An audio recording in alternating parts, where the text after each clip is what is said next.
Bismillahirrahmanirrahim.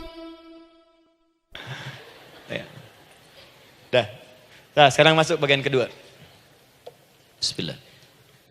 Kalau sudah mengerti yang tadi, persoalannya adalah bagaimana cara kita memohon kepada Allah. Itu dia. Bagaimana cara kita meminta? Kata Allah, kamu kalau punya masalah, minta. Ya Allah, caranya bagaimana? Karena sesuatu yang dikerjakan tanpa ilmu dan tidak tahu caranya, itu bisa keliru. Hidup itu menyembah Allah tidak cukup dengan iman, Bu. Mesti pakai ilmu. Iman saja sekalipun kuat tanpa ilmu, itu bisa salah. Kuat ingin mendekat kepada Allah. Ya Allah, aku ingin ibadah, kuat. Saya punya kawan dulu di pesantren. Tahun kedua, dia sudah berubah. Ya, tadinya orang tuanya melihat anaknya, Masya Allah, tiba-tiba ada perubahan, senang ibadah, Bu. Malam-malam dia bangun, ini kisah nyata, saya alami sendiri. Masya Allah, saya senang sekali. Kita saling doakan, dia bangun malam tahajud. Bangun jam 2, Anda bayangkan. Yang sebelumnya menjelang subuh atau apa. Ini malam Jumat lagi, malam libur. Malam libur biasanya santri itu kebanyakan ada yang keluar, ada yang main, ada yang macam-macam. Ini dia malam tahajud. Jam 2 bangun. Saya bahagia sekali. Udah bangun, sholat, selesai. Cuman pas waktu mau subuh, kok saya lihat tidur. Saya bangunkan kan. Fulan, bangun. Oh iya, katanya. Iya, oh mungkin nanti mau nyusul. Saya pikir istirahat dulu. Saya ke masjid lah. Udah ke masjid, dah selesai. Kita diskusi di masjid, selesai. Semua pulang saya jam 7. Saya lihat masih tidur juga. Barangkali dia sudah tadi sholat mungkin di kamar, nggak sempat ke masjid karena capek. Tapi saya lihat kok posisinya nggak berubah. Di situ juga. Akhirnya setengah jam saya tunggu, saya bangunkan. Bangun. Kenapa Adi, katanya? Saya kira antum belum sholat subuh ya? Adi gimana sih? Kan udah saya jama dengan tahajud tadi. Udah saya jama dengan tahajud. Jadi memang kekuatan imannya lagi tinggi, cuman ilmunya kosong. Ini yang bahaya. Besok-besok kalau orang kayak gini sholat subuh bisa 4 rakaat. Ya. Karena itu berdoa penting, cuma kita mesti tahu caranya. Yuk kita mulai bagian pertama. Quran surah kedua ayat 186. Paling kiri sebelah bawah.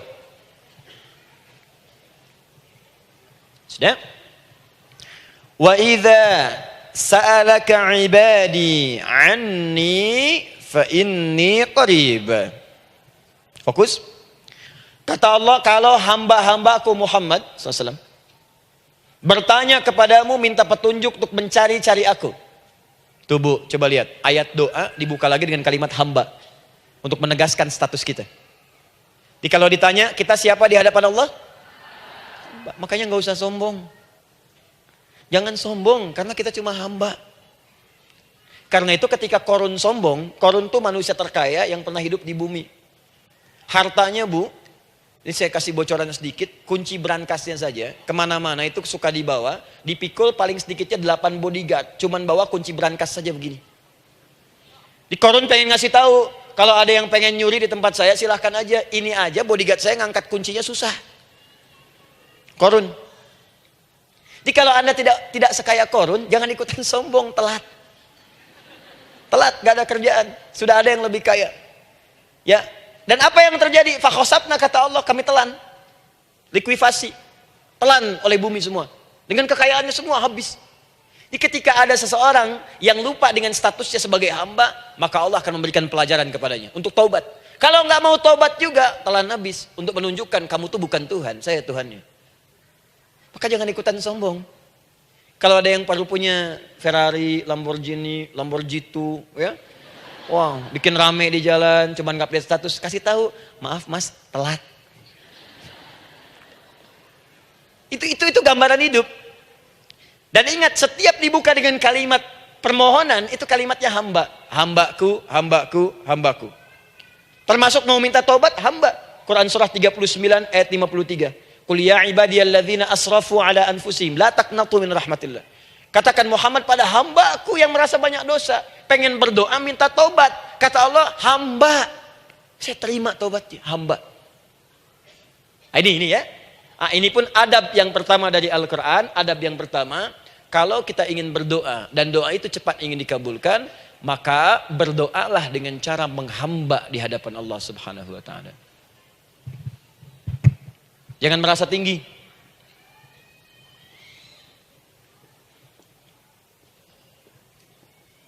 Saya turunkan caranya. Bagaimana cara menghamba itu dengan cara yang baik? Fokus.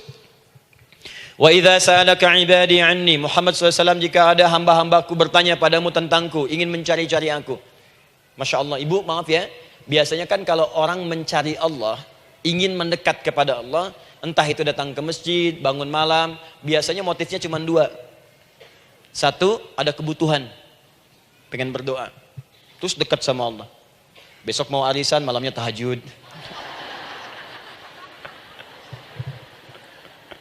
Anak mau ujian baru puasa, kan?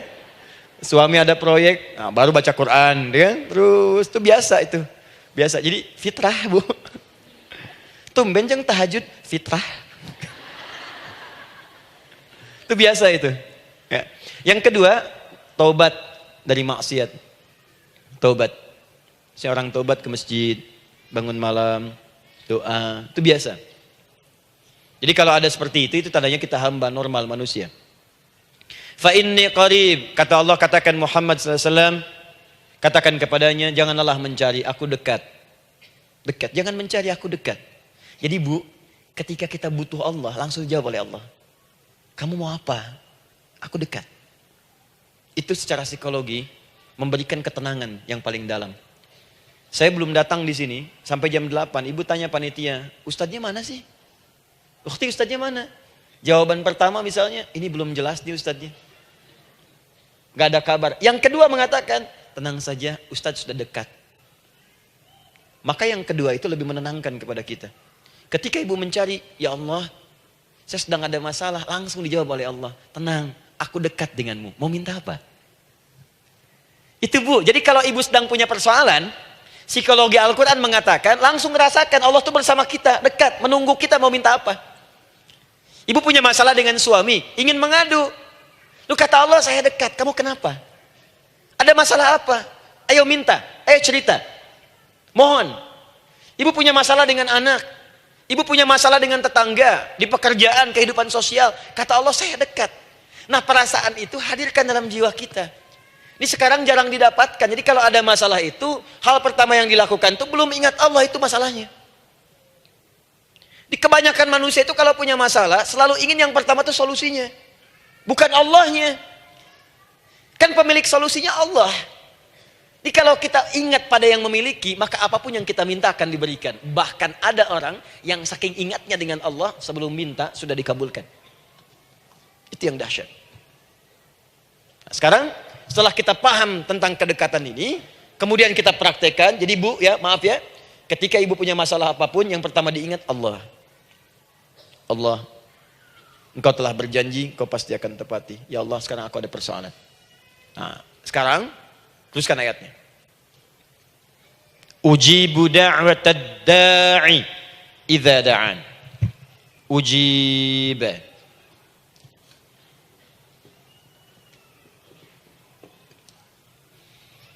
Ujibu da'watad da'i idza da'an. Aku pasti akan menjawab, mengabulkan setiap doa hambaku jika dia bermohon kepadaku. Saya ingin ajarkan sedikit di gramatikal bahasa Arab.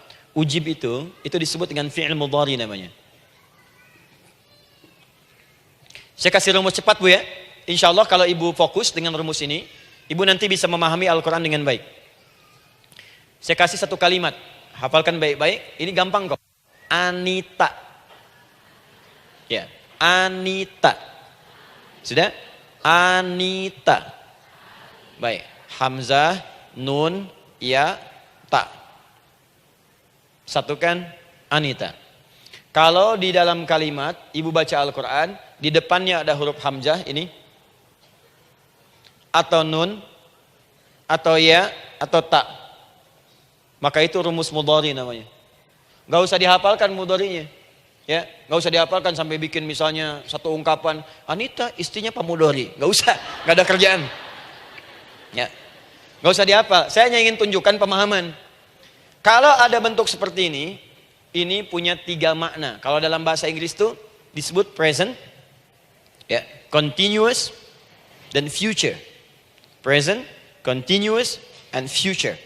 Sekarang, terus, sampai kapanpun. Sekarang, terus berlangsung, continuous, and future, sampai kapanpun di masa depan. Ini bentuknya disingkat dengan rumus ini, Anita. Di dalam konteks pengabulan doa, kata Allah, ketika saya akan kabulkan. Kalau kamu punya masalah, kamu berdoa, saya akan kabulkan. Nah, kalimat Allah saya akan kabulkan ini bentuknya menggunakan mudhari. Ada hamzah di depannya, ujib. Artinya apa? Kalau ibu sekarang berdoa, saya akan kabulkan, kata Allah. Terus kamu berdoa, saya akan jawab. Nanti pun punya masalah di masa depan, kamu berdoa, saya jawab juga. Jadi artinya tidak ada doa yang sia-sia. Semua doa, ingat, sepanjang kita butuhkan, pasti Allah berikan. Doa itu, sepanjang kita butuhkan, pasti akan dijawab.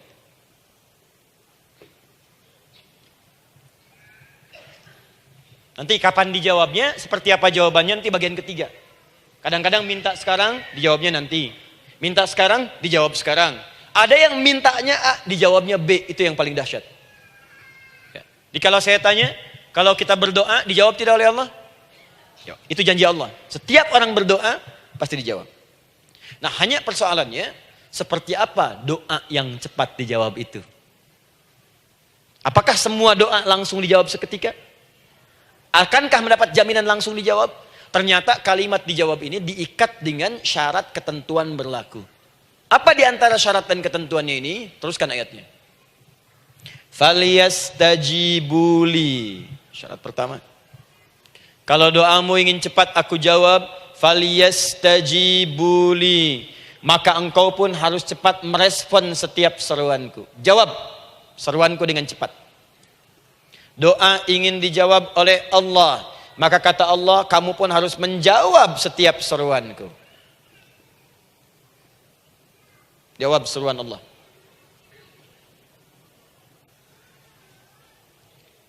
Ayo respon, adil. Maunya dapat gaji aja, kerja nggak mau. Ya? Apa ibu pikir duduk manis, santai di ruangan tengah, tiap bulan suami datang berikan uang belanja? Belum tentu. Kalau sikap tidak bagus, ya interaksi tidak mulia, maka belum tentu itu didapatkan. Maka syarat pertama kata Allah, kalau doamu ingin cepat aku jawab, maka setiap aku seru, cepatlah engkau kemudian kerjakan dan jawab itu. Jadi ternyata seruan Allah itu terkait berkelindan dengan pengabulan doa.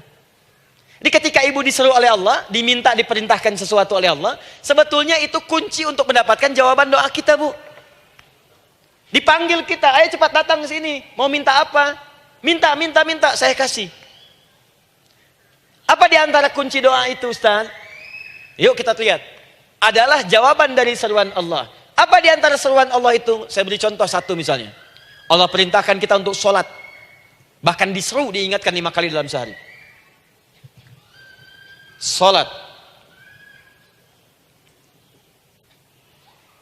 Bukankah kita diseru, Bu? Dipanggil 5 kali sehari untuk sholat?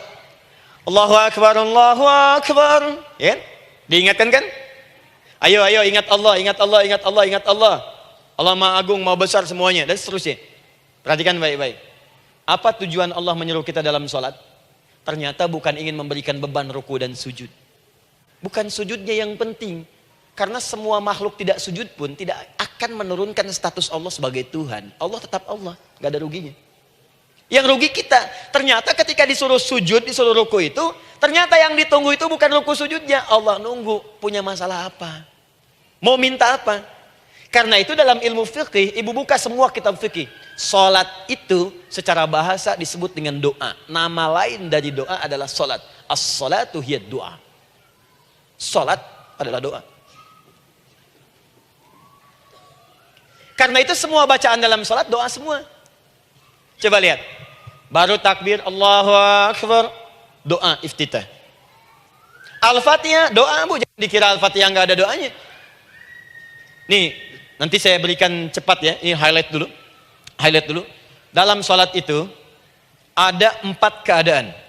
Ingat ini baik-baik. Nanti ibu manfaatkan minimal zuhur, lakukan. Ada berapa keadaan? 4. Ada 4 posisi, 4 keadaan dalam sholat. Yang kalau ibu berdoa benar, meminta di situ dengan benar, itu seketika akan dikabulkan. Seketika.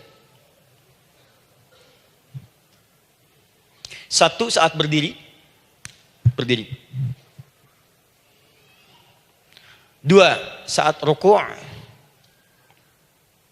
3 saat sujud. 4 sesaat sebelum salam.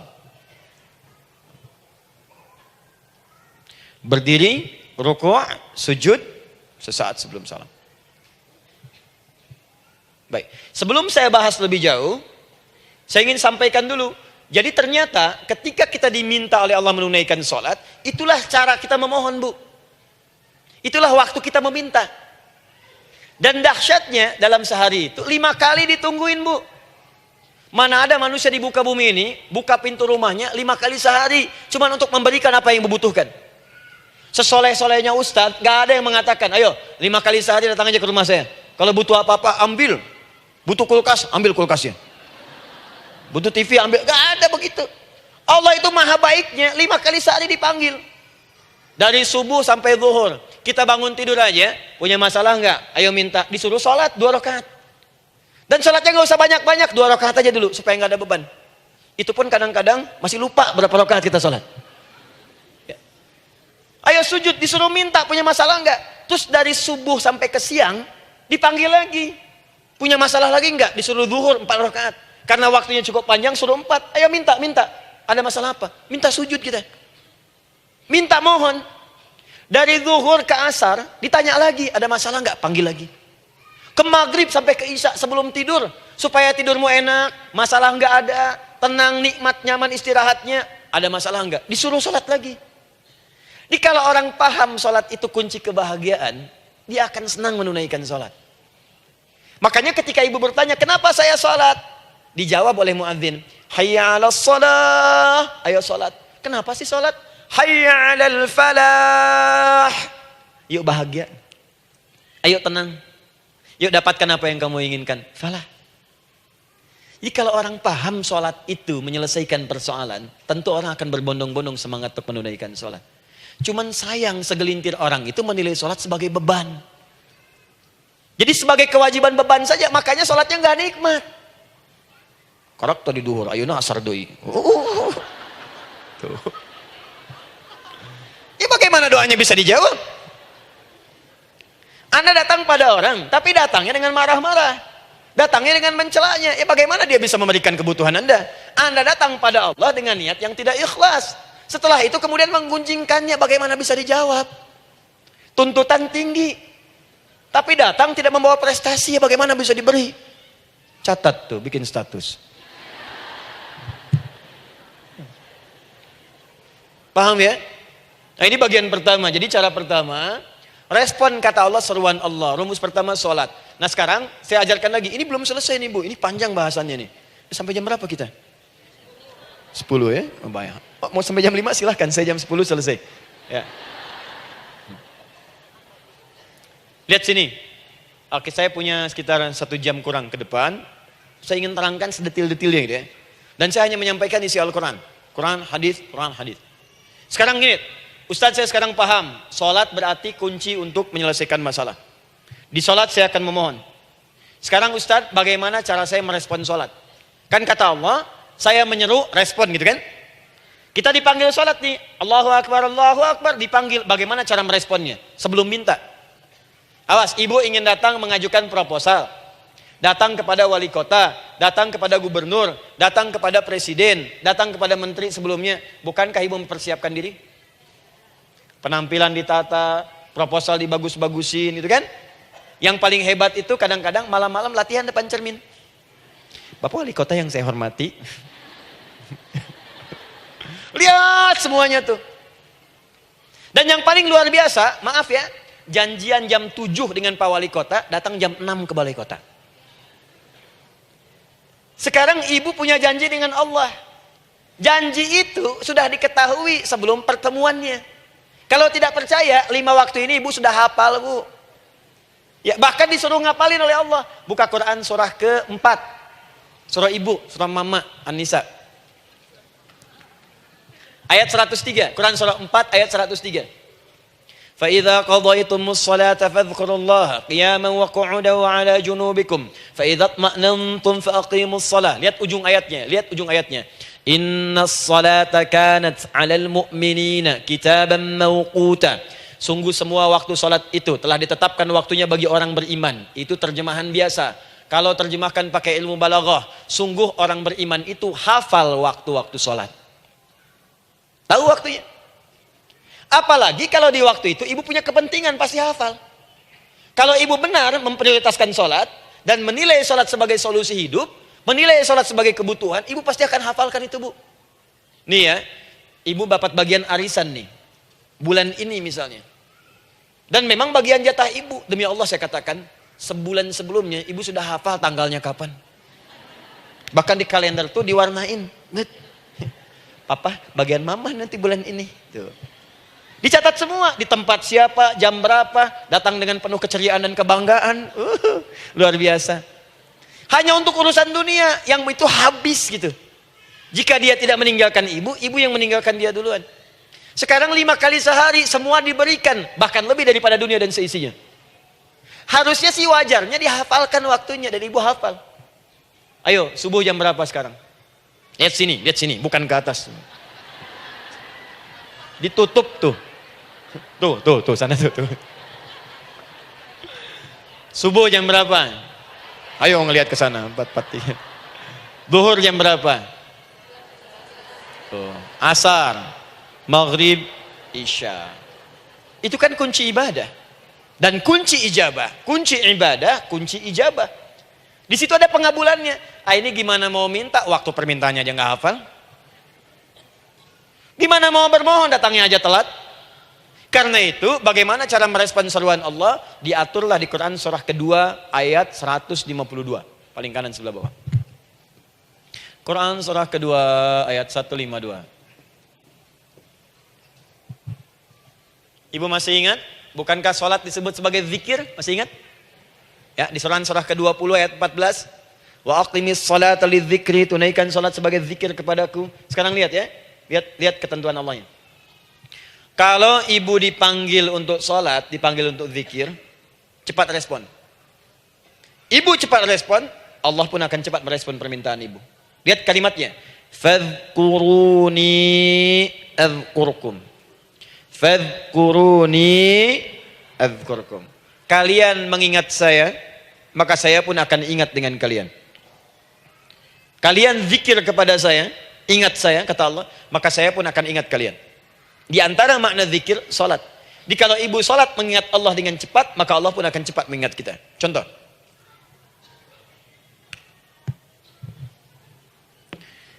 Saya ambil waktu subuh misalnya. Di Bandung 4:33. 4:43. Oh, lihat kesan lagi terjadi perbedaan pendapat. Ya. Ada yang 4:33, ada yang 4:34, ada yang 4:35 dan seterusnya. Yang ambil tengah-tengah lah, 4:35 misalnya.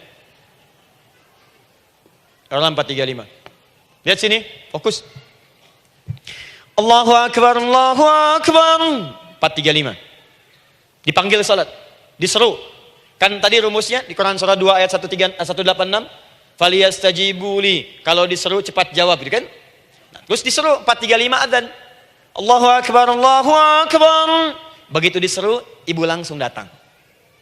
Ya Allah, sudah adzan, seruan nih, saya siap-siap, saya ingin minta sesuatu. Nah, orang yang datang saat dia diseru Allah, dia pun datang kemudian untuk menyerunya, maka Allah pun akan menjawab apa yang ia mohonkan saat ia bermohon kepadanya.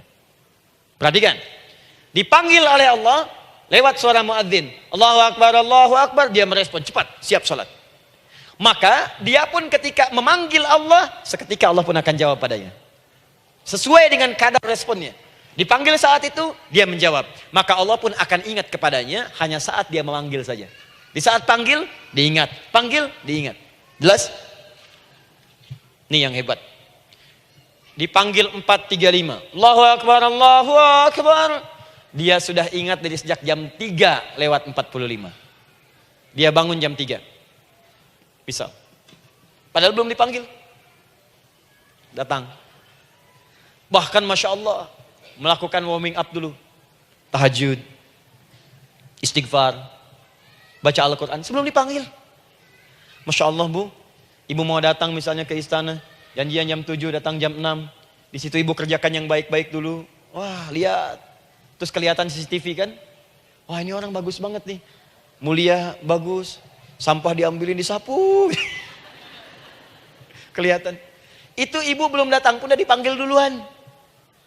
Ada orang yang belum dipanggil sudah datang menghadap Allah. Tahajud dia, zikir dulu, istighfar dulu. Ini orang, maaf ya, walaupun dia belum memanggil Allah, Allah sudah menyelesaikan semua persoalannya. Di orang-orang yang selalu ingat kepada Allah, walaupun Allah dalam waktu tidak memanggilnya, maka Allah akan mengingatnya sekalipun orang ini belum bermohon kepadanya. Maka ibu nanti akan temukan orang-orang yang langsung diselesaikan persoalannya oleh Allah bahkan sebelum dia bermohon kepadanya. Ada orang yang seakan gak punya masalah Bu. Bukan gak punya masalah, sebab setiap dia punya masalah, masalahnya diringankan oleh Allah. Seakan-akan gak ada beban. Ah, ini indah hidupnya. Enak. Butuh sesuatu, sebelum nyari, datang. Ada persoalan, senyum dikit, selesai. Orang macet mengeluh, bikin status, dia macet malah senang. Dan hatinya dilapangkan oleh Allah. Bayangkan ada janji rapat jam 9, setengah 9 masih macet. Diprediksi di Google akan sampai 2 jam lagi. Yang lain mengeluh, telepon sana, telepon sini, ini. Dia enggak aja, lapang aja. Alhamdulillah ya Allah, kasih macet. Morotal, saya mau dengerin surah Al-Baqarah. Buka, hafalin. Partnernya nelpon. Sampai di mana akhi? Ini sampai di surah Al-Baqarah ayat 186. Tidak ada yang sia-sia dari Allah. Sabar ya di sana. Ya, atau kita bisa koneksikan dari sini apa yang bisa saya selesaikan sekarang di sini sehingga sampai sana kita tinggal kesimpulan saja. Tenang hatinya. Ada gerasak, gerusuk, gelisah gini, telepon sana sini, klaksonin, dasar lampu merah, lama, birunya sebentar. Padahal biru nggak ada, yang ada hijau kan. Jadi kalau sudah begitu enak Bu. Yang perempuan ada di Quran Maryam. Maryam kan perempuan. Dan Maryam itu bukan nabi, bukan rasul. Ingin memberikan pesan kepada ibu, perempuan dimanapun. Tidak harus jadi nabi supaya doa cepat dikabulkan. Tidak harus jadi rasul. Ini Maryam bukan nabi, bukan rasul. Tapi dia ini luar biasa. Sebelum dipanggil udah datang. Zikirnya tak terlukiskan. Mohon kepada Allahnya luar biasa. Menjaga diri dari hal yang dilarang oleh Allah. Apa hasilnya? Sebelum diberikan bahkan oleh pamannya sudah ada kebutuhannya. Quran surah ketiga ayat 37. Kullama dakhala 'alaiha Zakaria al-mihraba wajada 'indaha rizqa. Setiap pamannya mau memberikan kebutuhan Maryam sudah ada di dalamnya Bu. Sudah ada. Itu luar biasa. Mau makan, makanan ada. Mau anggur, anggur ada. Ya. Wah, itu luar biasa Bu. Jadi bermohon bahkan sebelum waktunya. Sentuhlah ia tepat di hatimu, maka ia akan jadi milikmu untuk selamanya. Wah, nah, itu doa tuh. Aduh, mana-mana. Paham? Tuh. Jadi kalau yang standar-standar saja itu biasa. Maka datang sebelum waktunya. Datang. Atau datang pas dipanggil. Standar. Jadi kalau 4.35 adzan, Allahu Akbar, Allahu Akbar. Ibu bangun. Siap sholat, siap sholat. Itu standar. Yang dulu bahagia. Naikin lagi levelnya. Yang celaka itu ya ini nih. Dipanggil 4.35. Baru bangun 5.34.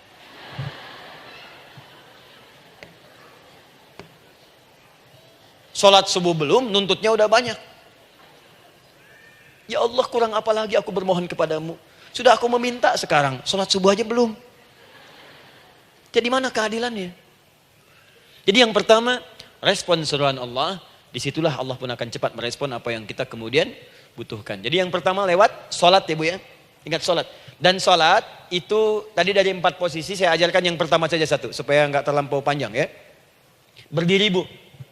Saya ajarkan satu, setiap ibu dalam keadaan berdiri dan membaca Al-Fatihah pada kalimat iyyaka na'budu wa iyyaka nasta'in. Ingat, pada kalimat iyyaka na'budu wa iyyaka nasta'in, maka sertakanlah di hati kita apa persoalan yang dirasakan untuk bermohon kepada Allah. Saya ajarkan cepat, kalau ibu mau belajar lebih detail, ikuti kajian kami di Fikih Salat. Sifat sholat Nabi Sallallahu Alaihi Wasallam. Nanti saya terangkan semua dalilnya. Insya Allah sepanjang yang saya ketahui. Baik, dasarnya Quran surah ketiga ayat 38 sampai 39. Dan dikuatkan nanti di hadis qudsi. Ibu kenal Nabi Zakaria? Ya kenal ya. Ya selamat lah Bu. Alhamdulillah. Episode ke-15 kenal Nabi Zakaria. Luar biasa. Alhamdulillah. Nabi Zakaria punya persoalan, sudah berumah tangga, belum ada keturunan, fisiknya sudah letih, rambutnya sudah memutih, dan mohon maaf istrinya divonis menopause dan mandul. Secara medis klinis. Apa yang beliau kerjakan? Sholat. Dalam sholatnya bermohon kepada Allah. Perhatikan permohonannya. Qala rabbi habli min ladunka dzurriyyatan thayyibah. Ya hunalika da'a Zakaria rabbah. Qala rabbi habli min ladunka dzurriyyatan thayyibah. Innaka sami'ud du'a. Ya Allah, aku bermohon kepadamu, anugerahkan aku keturunan. Semua mengatakan aku gak mungkin punya keturunan. Hanya engkau yang tidak punya batas dalam pemberian. Engkau pasti mendengar doa saya. Kalau pada yang maha mendengar tidak mengabulkan juga, lantas kepada siapa lagi aku mesti memohon? Doa ini dipanjatkan oleh beliau dalam keadaan sholat. Sedang berdiri dalam sholatnya. Jadi ibu maaf ya, tolong jangan salah berpikir. Semua nabi dan rasul, orang soleh sebelumnya itu sholat. Cuma kita lebih sempurna gerakan dan jumlahnya. Sempurna. Orang dulu sholat. Nabi Musa sholat. Quran surah 20 ayat 14. Nabi Isa sholat. Quran surah 19 ayat 31 sampai 33. Nabi Ismail sholat. Quran surah 19 ayat ke-55. Semua sholat. Sholat. Nabi Zakaria saat punya masalah, sholat. Dalam berdirinya minta dalam sholatnya. Dari mana Ustadz tahunya beliau minta dalam berdiri dalam sholat? Ayat 39-nya baca. Quran surah ketiga ayat 39. Fanadatul malaika, maka doanya itu dijawab oleh Allah. Datang malaikat menyampaikan jawaban. Wa huwa qaimun yusalli fil mihrab. Sedangkan beliau masih berdiri dalam sholatnya di mihrab. Masih berdiri dalam sholat. Sholat. Di dalam sholat itu minta. Makanya semua bacaan sholat itu permintaan isinya. Dan dikabulkan oleh Allah. Anallaha yubashshiruka bi Yahya. Allah kasih kabar gembira, engkau akan punya anak, langsung namanya dari Allah Yahya. Artinya hidup yang mustahil menurut manusia. Lahir dari rahim seorang perempuan yang divonis menopause dan mandul menurut medis. Kata Allah tidak ada yang mustahil bagiku. Lahir dan hidup dia, Yahya. Kapan terjadinya? Sedang sholat. Kapan saat sholatnya? Berdiri. Nah yang paling menarik Bu, umatnya Nabi Muhammad SAW ditunggu oleh Allah 5 kali dalam sehari. Dan dimintakan sebelum sholat untuk menyiapkan permohonannya. Maka turunlah Quran surah kedua ayat ke-45. Ibu lihat ayatnya. Wasta'inu bis-sabri was-salah. Bahkan ditegaskan lagi. Di Quran surah kedua ayat 153. Paling kanan sebelah bawah. Ya ayyuhalladzina amanu ista'inu bis-sabri was-salah. Yang pertama nggak pakai panggilan iman. Wasta'inu, kata Allah, hei, kalau kamu punya masalah, jangan mengeluh, jangan berkeluh kesah, jangan terlampau banyak gelisah, cepat siapkan dirimu untuk menunaikan sholat. Siapkan permohonanmu, minta kepada aku lewat sholat. Kalau belum yakin, disebutkan imannya. Ya ayyuhalladzina amanu, hei orang-orang yang masih merasa punya iman, katanya punya iman. Jadi kalau ibu nggak mau minta lewat sholat, dipertanyakan imannya. Kamu punya iman nggak? Kata Allah, yakin nggak dengan saya? Kalau punya masalah jangan mengeluh. Datang pada saya minta. Lewat sholat, saya panggil sholat minta. Kalau masih merasa punya iman. Tuh, iman kita tuh dipertaruhkan di situ. Nah sekarang, saya berikan rumus bahasanya. Allah memanggil kita dengan bentuk jama, perintah jama. Wasta'inu, wasta'inu. Itu bentuk perintah. Wasta'inu, bentuk perintah.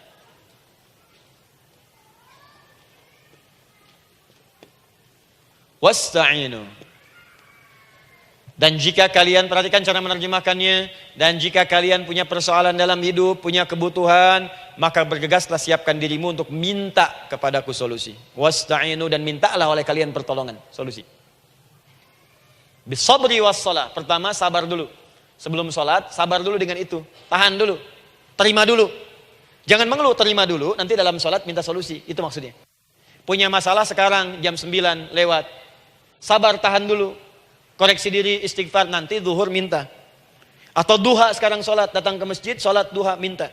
Tahiyatul masjid, minta sekarang. Sabar. Ini sabar, terima dulu. Jangan mengeluh, sabar. Ingat, terima, sabar. Karena Allah mustahil memberikan ujian masalah kalau kita tidak sanggup menerimanya. La yukallifullahu nafsan illa. Saya sering katakan Bu ya, maaf kalau kalimat ini mungkin kurang berkenan. Tapi kalimat ini nyata. Kalau ibu sekarang punya masalah seberat apapun, itu artinya hanya ibu yang sanggup untuk menerimanya. Saya tidak. Betul, karena itu persoalan itu dititipkan kepada ibu, bukan kepada seorang bernama Adi Hidayat. Ibu yang dipercaya. Ya, ibu dipercaya oleh Allah. Kenapa ibu tidak yakin dengan itu? Karena cuma ibu yang bisa mengatasi. Ibu yang mampu, saya tidak. Karena itu dititipkan pada ibu. Kaidahnya la yukallifullahu nafsan illa wus'aha. Allah nggak akan berikan beban ujian masalah kalau dia nggak mampu. Artinya kalau saya nggak mampu, saya nggak dikasih. Ibu mampu, ibu diberi. Jangan mengeluh. Kenapa mesti saya ya Allah? Kamu mampu. Ya Allah, why me? Why not? Kamu yang bisa. Nah sekarang, wassalah setelah terima itu, tapi juga jangan terlampau kepedean. Memang cuma saya yang mampu ya, bikin status. Kemudian sholat, kita akan katakan, ya Allah, Engkau perintahkan saya untuk minta tolong. Sekarang saya akan minta kepadamu. Lalu kita katakan, maaf ya, ya Allah, saya sekarang punya masalah. Saya ingin bermohon kepadamu. Saya ingin minta kepadamu, ya Allah. Saya mohon, ya Allah. Maaf Bu ya, maaf ya, sebentar. Ibu kalau punya masalah sedikit atau banyak? Banyak. Yang punya masalah ibu saja atau anak juga punya masalah? Kadang-kadang, bukankah anak yang punya masalah ibu yang minta? Bukankah suami yang punya persoalan ibu yang bermohon? Kan? Karena itu, kalau kita ingin memohon kepada Allah dengan persoalan yang kompleks mewakili yang banyak, maka pertama kalimatnya diawali dengan huruf na. Berarti kami, kita, semua. Jelas ya? Nah, ibu ingin robah kalimatnya minta tolong. Kata Allah, minta kepadaku pertolongan. Wasta'inu. Ibu ingin robah menjadi bentuk permintaan. Rubah kalimatnya menjadi nasta'in. Nasta'in. Nasta'in.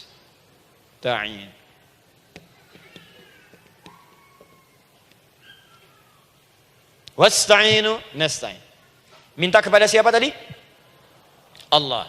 Boleh minta kepada selain Allah? Tidak. Hanya kepada Allah saja? Hanya kepada Allah saja. Hanya kepadamu ya Allah. Tidak kepada yang lain. Maka kalimatnya menjadi iyyaka. Iyyaka. Hanya kepadamu saja ya Allah.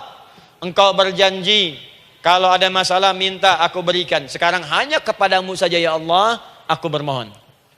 Maka kalimatnya namanya iyyaka nasta'in. Sekarang saya tanya kepada ibu, apakah dalam sholat ibu membaca kalimat iyyaka nasta'in? Tuh. Saya mau tanya, ibu bacanya saat ruku atau saat sujud? Berdiri. Gak ada orang ruku baca kalimat ini. Allahu Akbar. Iyyaka na'budu wa iyyaka nasta'in. Berdiri. Iyyaka na'budu wa sekarang saya bacakan hadis qudsinya.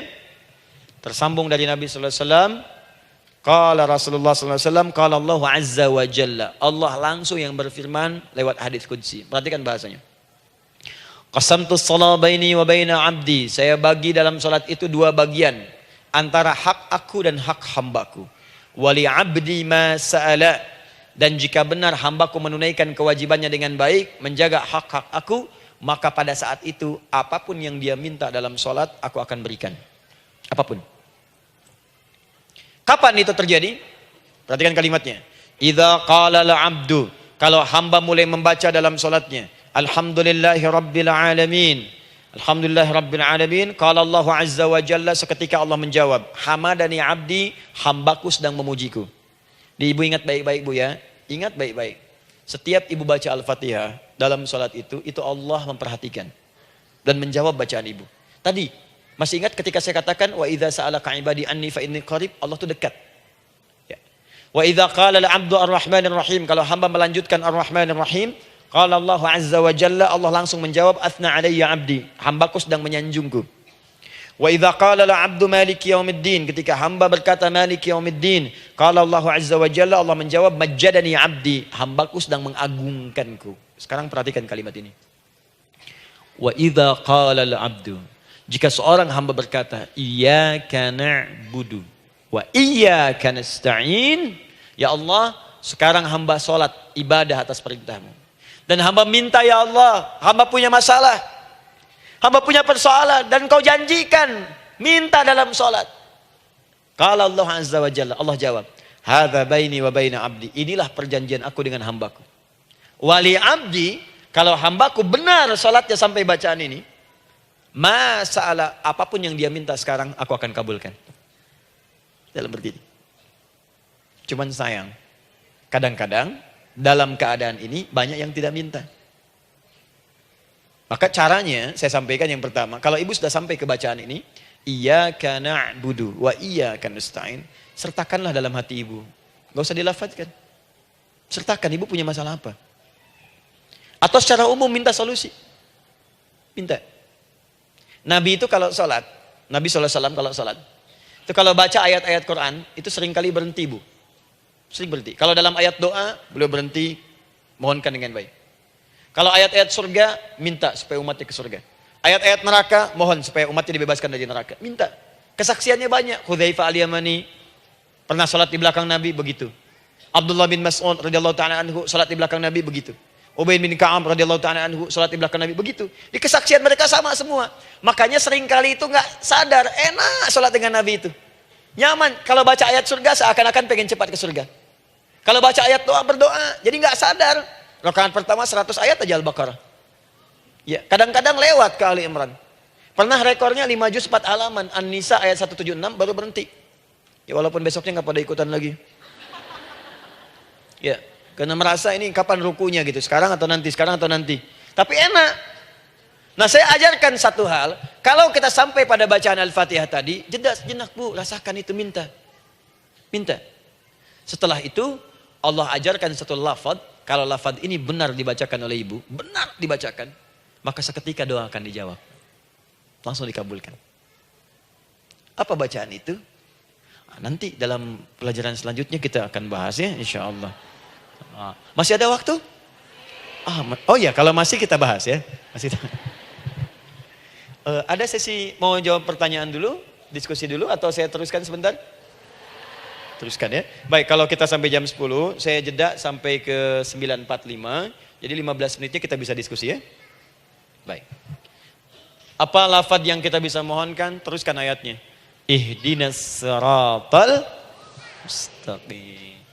Ihdinas siratal mustaqim. Ihdinas siratal mustaqim. Ini Bu, nanti Ibu lihat dalam kajian tafsir yang kami sampaikan, juga dalam kajian fikih salat saya bahas dengan detail. Di sini singkat saja, singkat padat.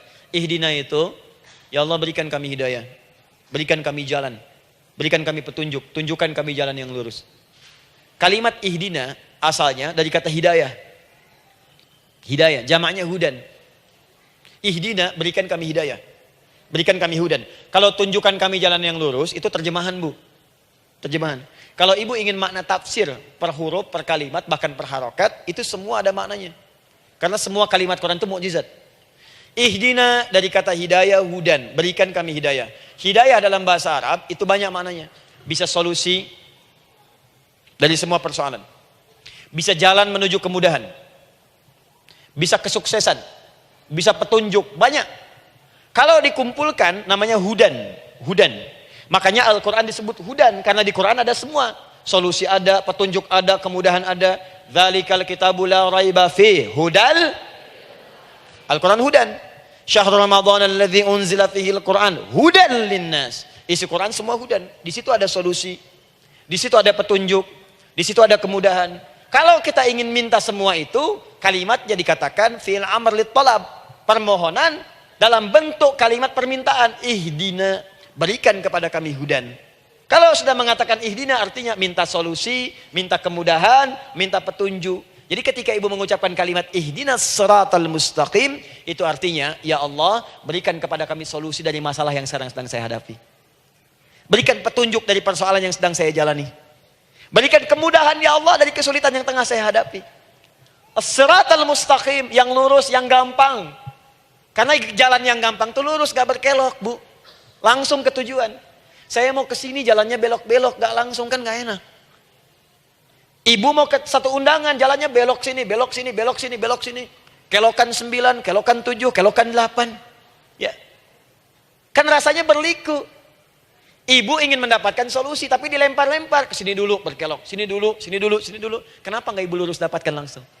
Dalam bahasa Arab, apalagi kalimat yang fasih, mendapatkan sesuatu dengan gampang, dengan mudah. As-siratal mustaqim, lurus ke tujuan, cepat, mudah. Apalagi ke surga nanti, tunjukkan kami jalan yang lurus, yang benar. Hak dari Allah dan mudah didapatkan. Itu maksudnya. Ini bukan sekedar tunjukkan jalan yang lurus, solusi yang mudah, yang gampang, yang cepat. Paham di sini ya? Seperti orang-orang dulu mendapatkannya. Siratal ladzina an'amta 'alaihim. Seperti orang dulu mendapatkan semua kenikmatan ketika mereka bermohon kepadamu ya Allah. Siapa mereka? Ada 4 golongan disebutkan di Quran surah keempat ayat 69. Ada para nabi, orang-orang jujur siddiqin, para syuhada dan orang-orang soleh. Ya, wa may yuti'illaha wa rasul fa ulaika ma'al ladzina an'ama Allahu 'alaihim minan nabiyyina was-siddiqina wasyuhada was-shalihin. Para nabi dulu berdoa, ya Allah, saya ada masalah, dikabulkan. Kita minta ya Allah, sekarang saya berdoa, tolong kabulkan seperti nabi-nabi dulu dikabulkan. Nabi Ayub sakit, berdoa dikabulkan. Kita sakit, dikabulkan. Nabi Ibrahim ada ujian, dikabulkan. Nabi Ibrahim punya ujian dengan anak. Kita ada ujian dengan anak, minta dikabulkan. Anak-anak berselisih, ada yang dendam, yang iri. Seperti anaknya Nabi Yakub. Nabi Yakub berdoa, dikabulkan. Kita minta, dikabulkan. Ada syuhada, berdoa, dikabulkan. Kita minta, dikabulkan. Orang soleh berdoa, minta dikabulkan. Kita minta dikabulkan. Ya Allah, seperti engkau kabulkan doa orang-orang dulu yang melahirkan nikmat, mohon kabulkan kami yang minta sekarang dan mendapatkan kenikmatan itu. Itu maksudnya. Ya, siratal ladzina an'amta 'alaihim. Siapa an'amta 'alaihim di sini? Ulaikal ladzina an'amallahu 'alaihim. Sama persis kalimatnya. Minan nabiyyin was-siddiqin wasyuhada'i was-shalihin. Jadi jangan diartikan sebatas terjemahan. Walaupun di musim haji sekarang itu bisa dipakai. Saya tugas 2010 di Mekah. Ada jemaah kesasar, lupa maktab. Kemudian ingin balik, nggak tahu jalan. Dia ketemu askar. Askar nggak bisa bahasa Indonesia, dia nggak bisa bahasa Arab. Tapi dia hafal Al-Fatihah. Datang kepada askar, dia tunjukkan gelangnya. Pak, ihdinas siratal mustaqim. Tunjukkan saya jalan yang lurus. Tunjukin gelang. Askar nggak bisa bahasa Indonesia. Dikasih bahasa Arab, nggak paham-paham. Tapi askar ini pun cerdas. Dia tunjuk, dia lihat gelangnya. Oh, maktab sana. Siratal ladzina an'amta 'alaihim ghairil maghdubi 'alaihim waladdallin. Lurus, jangan belok-belok. Kalau belok nanti engkau tersesat atau dicaci maki orang. Maghdub ya dicela orang. Dhalin tersesat, kan? Jangan dicela, jangan sesat, lurus. Tapi kalau dalam berdoa dalam sholat minta di hati hadirkan. Jelas ya?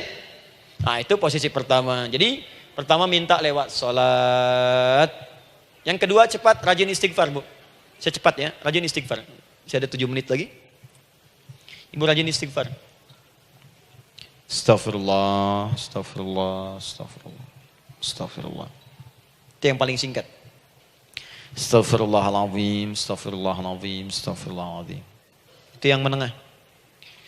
Astaghfirullahaladzim, alladzi la ilaha illa huwal hayyul qayyum wa natubu ilaihi. Astaghfirullahaladzim, alladzi la ilaha illa huwal hayyul qayyum wa natubu ilaihi.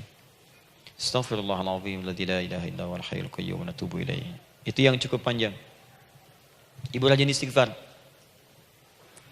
Orang yang rajin istighfar itu diantara yang disebutkan dalam riwayat-riwayat adalah orang-orang yang cepat dijawab doanya. Hanya dengan istighfarnya. Jadi dia tuh punya keinginan, dia nggak katakan. Jadi keinginan di benaknya dia, terus dia istighfar. Astagfirullah, astagfirullah, astagfirullah. Itu kalau benar rajin istighfar, seketika dikabulkan. Cepat. Ada seorang yang hidup, ini tukang roti. Di zaman Imam Ahmad bin Hanbal. Saya pernah kisahkan ini di beberapa keadaan. Orang ini, itu ahli istighfar. Jadi maaf ya Bu ya, bukan istighfarnya pas ada keperluan aja, bukan. Ada ta'lim Ustaz Adi, sab pertama, astagfirullah, astagfirullah, astagfirullah, bukan. Besok ada arisan, astagfirullah, astagfirullah, bukan. Jadi bukan ada keperluan, istighfar bukan. Orang ini membiasa istighfar. Jadi setiap mengerjakan apapun dia istighfar. Mau minum, bismillah, astagfirullah, astagfirullah. Dia setiap buka adonan, astagfirullah, astagfirullah.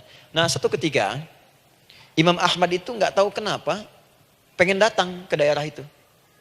Ya kalau misalnya ibu tinggal di Cicahem, misalnya kan Imam Ahmad tiba-tiba pengen ke Cicahem aja. Terus karena lelah, mampir ke masjid. Istirahat di dalam masjid. Tiba-tiba kata penjaga masjidnya, DKM-nya, marbotnya, ya Syekh, idhab, pergi, nggak boleh tiduran di sini. Kata Imam Ahmad, saya kan cuma numpang istirahat, nggak boleh keluar. Dan dia nggak tahu kalau itu imam besar. Dan Imam Ahmad itu sudah populer bu, sangat famous, familiar. Cuman orang kan nggak pernah lihat wajahnya. Dulu kan nggak ada Facebook, nggak ada Instagram, nggak ada handphone, nggak ada apa-apa. Jadi kalau orang terima Ahmad, ya Ahmad aja kemana-mana. Oh, no, Imam Ahmad, Imam besar, Imam Syafi'i, Imam besar. Tapi nggak pernah lihat. Sekarang kan udah kelihatan.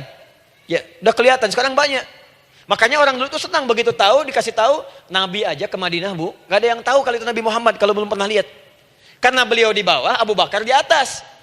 Abu Bakar kan naik kan, untanya Nabi. Nabi Muhammad pas di bawah gantian tuh di jalan. Orang mengira yang di atas unta Nabi Muhammad. Padahal Nabi Muhammad yang jalan kaki, nggak kelihatan. Makanya responnya boleh ketika tahu Nabi, senang luar biasa. Minta doa, minta ini, minta itu. Orang sekarang tidak, karena sering banyak lihat di TV, media sosial, begitu ketemu minta foto. Ini lain kisahnya, nggak tahu dia, pergi keluar. Kata Imam Ahmad, ya sudah, keluar beliau, nggak mau ribut. Istirahat di luar, di pelataran. Di sini juga nggak boleh. Lihat kalimatnya, barwah, keluar, pergi. Barwah itu kasar bu.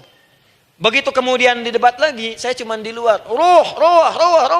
Rawah itu dari kata roh bu, itu paling kasar. Artinya keluar dengan rohnya sekalian. Rohnya pun jangan di sini. Ya. Jadi kalau ibu nanti di Masjidil Haram misalnya kan, ada kalimat itu artinya kesel bu askarnya. Ya, keluar. Misalnya idzabi enti, nggak mau, saya mau di sini. Ya, barwa pergi. Sampai ke rawah dengan rohnya. Itu artinya ibu disuruh pergi. Ya, bukan jangan mengelak lagi. Rawah. Saya bukan rawah, saya rohayati. Suruh pergi. Pergi. Imam Ahmad pergi tuh akhirnya. Pergi, di jalan kelihatan ada tukang roti tadi. Begitu kelihatan capek lah dipanggil, Syekh, kayaknya lelah istirahat di sini. Dan tukang roti pun nggak tahu kali itu Imam Ahmad. Begitu istirahat, duduk, kelihatan Imam Ahmad setiap buka adonan, astagfirullah. Bikin lagi astagfirullah. Imam Ahmad tahu faidah itu. Tapi ingin menguji tukang roti ini, ditanya. Ya akhi, kamu ini kenapa setiap Anda menanam adonan itu, tepung itu, Anda mengucapkan istighfar? Astagfirullah. Perhatikan jawabannya. Wallahi demi Allah, tidak pernah saya beristighfar dalam setiap aktivitas saya, kecuali Allah selalu mengabulkan doa yang saya mohonkan. Di setiap minta, astagfirullah, itu dikabulkan. Cuman satu yang sampai sekarang belum terkabul. Apa itu kata Imam Ahmad? Saya ini selalu bermohon kepada Allah, ya Allah, mohon sebelum saya wafat atau setelah ia wafat, pertemukan saya ya Allah dengan Imam Ahmad bin Hanbal. Sebelum saya yang wafat atau Imam Ahmad. Kata Imam Ahmad, astagfirullah. Allahu Akbar. Itu mungkin yang memperjalankan saya kemari. Tiba-tiba pengen ke sini, sampai diusir keluar dari rumah Allah dari masjid, sampai di sini karena istighfar Anda. Sayalah Imam Ahmad bin Hanbal. Astagfirullah. Imam Ahmad ke situ datang. Tolong jangan lakukan pada saya. Salah di hidayat ya Allah. Astagfirullah. Saya jawab lagi dari sana. La haula wala quwata illa billah. Ini istighfar. Nah, kapan istighfar yang baik? Istighfar yang baik dilakukan setelah tahajud sebelum fajar. Saya ulang ya. Setelah tahajud sebelum fajar. Dalilnya Quran surah ke-51 ayat 18. Baca dari ayat 15 sampai 18-nya. Jadi ibu kalau mau seperti itu, rajin tahajud dulu bu. Tahajud. Setelah itu biasakan istighfar. Itu latihan dulu, itu baru latihan. Ingat ya, istighfar menjelang fajar di waktu sahar, itu baru latihan. Astagfirullah. Nanti kalau sudah banyak latihan, ibu akan refleks. Mau duduk masuk mobil, astagfirullah. Duduk mau makan, astagfirullah. Ya, kadang-kadang ibu mau ambil handphone, astagfirullah. Itu refleks di lisan kita keluar. Ahli istighfar itu nggak direncanakan keluar di lisannya. Astagfirullah, astagfirullah, astagfirullah. Kalau sudah seperti itu, berbahagialah. Karena apapun kadang ibu inginkan, sepanjang itu ibu butuhkan, seketika dikabulkan. Ya. Yang ketiga, yang terakhir. Sudah 9:45, boleh sedikit? Ya, yang terakhir ya, terakhir. Jangan khawatir, setelah ini selesai. Jangan khawatir. Yang ketiga, ini amalan yang paling dahsyat. Jadi yang pertama minta dikabulkan. Yang kedua baru istighfar dikabulkan. Yang ketiga nggak ngapa-ngapain dijawab. Artinya baru terbersit, ada keinginan jawab seketika. Amalan yang ketiga ini adalah amalan yang dikerjakan karena cinta kepada Allah Subhanahu wa taala. Mahabbatillah, kecintaan kepada Allah. Amalan yang dikerjakan karena cinta kepada Allah Subhanahu wa taala. Amalannya mencintai Allah. Beda, Bu. Salat dengan cinta dibandingkan dengan salat karena memenuhi kebutuhan atau kewajiban saja, itu akan lain. Ibu kalau benar-benar mencintai Allah, maka dalam salat pun persiapannya akan beda. Saya beri contoh gini ya. Dari pakaian akan lain kata Al-Quran. Quran surah 7 ayat 31. Ya bani Adam khudhu zinatakum 'inda kulli masjid. Hei anak cucu Adam, kalau ada panggilan dari masjid, kenakan pakaian terindahmu. Di orang-orang yang mencintai Allah saat akan sholat, dia akan perhatikan dari pakaiannya. Jauhkan dari yang haram. Terus cari yang paling baik yang dia kenakan. Gak akan sembarangan. Kalau ibu pakai mukena juga cari mukena yang paling indah. Bukan karena pengen dilihat orang. Karena ingin Allah menyaksikan sholat ibu dalam keadaan yang sempurna. Wudu tuh hati-hati gitu. Quran surah ke-5 ayat ke-6. Ya ayyuhalladzina amanu idza qumtum ila shalah faghsilu wujuhakum wa aydiyakum ilal marafiq wamsahu bi ru'usikum wa arjulakum ilal ka'bain. Jika ada orang beriman mencintai Allah, mau sholat dia mau wudu, wudunya enggak akan sembarangan, Bu. Cuman basuh. Ya, bagian kepala juga harusnya kepala, dia rambut, takut selesai. Sampai ke kaki cuma disodorkan di keran, beres. Itu sih, anak kecil juga bisa. Orang ini lain. Dia akan pelan-pelan dilihat secara sempurna. Hati-hati, kerjakan karena Allah, karena ingin baik. Kalau orang sholat, hanya kebutuhan saja, maka yang penting dia takbir sampai salam selesai. Tapi ini tidak, dia akan pelajari bagaimana Nabi mengajarkan sholat yang benar. Bagaimana bacaan saya benar. Dia belajar ngaji supaya benar bacaan Fatihahnya. Dia belajar dengan baik supaya khusyuk di dalam sholatnya. Dia pahami satu-satu. Apa artinya Allahu Akbar? Apa artinya Subhana Rabbiyal Azim? Apa artinya Subhana Rabbiyal A'la? Apa artinya Sami Allahu liman hamidah? Dipahami. Di begitu dia sholat baru takbir sudah paham isinya. Jika ada orang seperti ini, dia mengerjakan apa yang Allah perintahkan karena cinta dengan Allah. Dia berzakat karena ingin mencintai Allah. Dia berinfak karena cinta dengan Allah, bukan karena uangnya. Pokoknya kalau orang cinta itu, Bu, setiap pecinta dia akan memberikan apapun pada yang dicintai. Walaupun tadi minta. Dan pecinta itu sifatnya, kalau yang dicintainya senang sesuatu, akan otomatis ikut senang. Ibu misalnya senang ya dengan pasangan sebelum menikah. Pasangan senang kucing, ibu akan terpaksa senang kucing. Ibu cinta dengan anak, semua akan diikuti apa yang diinginkan. Seperti itu, cinta itu butuh pembuktian. Karena itu sering saya katakan pada akhwat ya yang belum menikah, yang masih muda-muda belum menikah, cinta itu butuh pembuktian. Jadi jangan percaya kalau ada orang yang bicara di lisannya nggak ada buktinya. Aku akan seperti Dilan membawamu dalam motorku. Katakan padanya, aku tak butuh dengan rayuan kata-katamu. Itu hanya angin surga. Yang kubutuhkan, tuliskan namaku di buku nikah kita. Wah, catat. Itu caranya. Main ke Taman Dilan, cuman boncengan. Seakan dunia milik berdua, yang lain gak ada. Gombal. Udah ya? Jelas? Jadi amalan yang ketiga ini kerjakan karena Allah. Saya mau contohkan satu. Ibu pernah dengar Imam Malik bin Anas? Pernah ya? Gurunya Al-Imam Asy-Syafi'i, Imam Malik bin Anas, lahir di kisaran tahun 94-95 Hijrah. Siap, Kang Dan. Wah, ini terakhir nih, saya tutup nih. Benar-benar terakhir. Betul-betul. 10 menit lagi kalau ada nanti tanya jawab, sedikit. Imam Malik ini, Bu, itu Masya Allah. Saking cinta pada Allah dan Rasul, itu tidak pernah, jangankan sholat, dalam beliau memberikan fatwa pun akan mencari pakaian yang paling bagus, paling indah. Dan beliau menjaga adab dalam menyampaikan kalimat Nabi pun itu luar biasa. Sampai satu kali pernah pakai jubah bagus, indah, ada lebah menyengat di kepalanya, sedang menyampaikan hadis, saking hormatnya terhadap hadis Nabi, lebah itu dibiarkan menyengatnya. Nggak mau memutus kalimat Nabi, hadis Nabi, hanya untuk mengusir lebah, dibiarkan sampai tersengat. Apa yang Allah berikan kepada beliau? Allahu Akbar. Satu kali singkat, berdiskusi dengan muridnya Imam Asy-Syafi'i. Kata Imam Asy-Syafi'i, ya guru, setahu saya rizki itu dicari dulu baru dikasih. Imam Malik lebih tinggi ilmunya pada saat itu. Beliau tahu ada 8 jenis rizki. Ya Syafi'i, ada rizki yang tidak perlu dicari, Allah berikan. Wah, berdebat tuh sampai berpisah. Setelah itu secara singkat Imam Asy-Syafi'i lewat di kebun anggur sedang panen anggur besar. Tiba-tiba tergerak untuk membantu, datang ke situ bantu. Begitu selesai dikasih hadiah anggur banyak, besar-besar, indah, enak, gitu kan?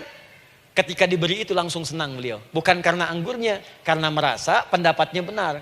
Jadi begitu bekerja baru dapat. Dibawalah anggur ini diberikan pada gurunya. Perhatikan adabnya terhadap guru. Jadi kalau ibu adabnya bagus pada guru, keberkahan dapat, ilmunya pun menghunjam di jiwa. Imam Syafi'i nggak merasa benar, tapi memberikan sebuah jawaban dengan adab.